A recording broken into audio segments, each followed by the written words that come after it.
Hello అండి. ఇవాళ మనము ప్రెగ్నెన్సీలో బేబీ మూవ్‌మెంట్స్ అనేవి ఎలా మానిటర్ చేయాలి? అండ్ పర్ డే ఎన్ని మూవ్‌మెంట్స్ ఉంటే అది నార్మల్ కౌంటో డిస్కస్ చేద్దాం. ఫీటల్ మూవ్‌మెంట్స్ ఇన్ ప్రెగ్నెన్సీని మనం డీఎఫ్ఎంసీ అంటాం. అంటే డైలీ ఫీటల్ మూవ్‌మెంట్ కౌంట్. ఇది యూజువల్‌గా ప్రెగ్నెంట్ లేడీస్‌కి 28 వీక్స్ తర్వాత అడ్వైస్ చేస్తామనమాట.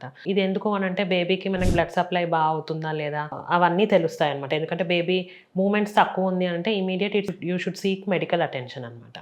సో, బేసిక్‌గా ఫీటల్ మూవ్‌మెంట్ కౌంట్ అనేది మనము డైలీ 3 మీల్స్ తర్వాత క్యాలిక్యులేట్ చేయాలి. అంటే పర్ మీల్ అంటే బ్రేక్‌ఫాస్ట్, లంచ్ ఆర్ డిన్నర్ తర్వాత ఒక 1 అవర్ మనం ఈ ఫీటల్ మూవ్‌మెంట్స్ కోసం చూడాలి. సో, 1 ఆర్ 2 అవర్స్‌లో 8-10 టైమ్స్ అనేది కదిలితే దట్ ఈస్ నార్మల్ కౌంట్ అనమాట. సో, అంతకన్నా తక్కువ కదులుతుంది అనంటే మనం కొంచెం ఫుడ్ గానీ, వాటర్ గానీ తాగి కొంచెం వాక్ చేసి లెఫ్ట్ లేటరల్ పొజిషన్‌లో పడుకొని కొంచెం బేబీని స్టిమ్యులేట్ చేస్తే యూజువల్‌గా మూవ్‌మెంట్ అనేది ఉంటుంది. బట్ అట్లాంటి కేసెస్‌లో కూడా మీరు మూవ్‌మెంట్ అనేది ఫీల్ అవ్వట్లేదు అనంటే then you should consult your gynaecologist immediately.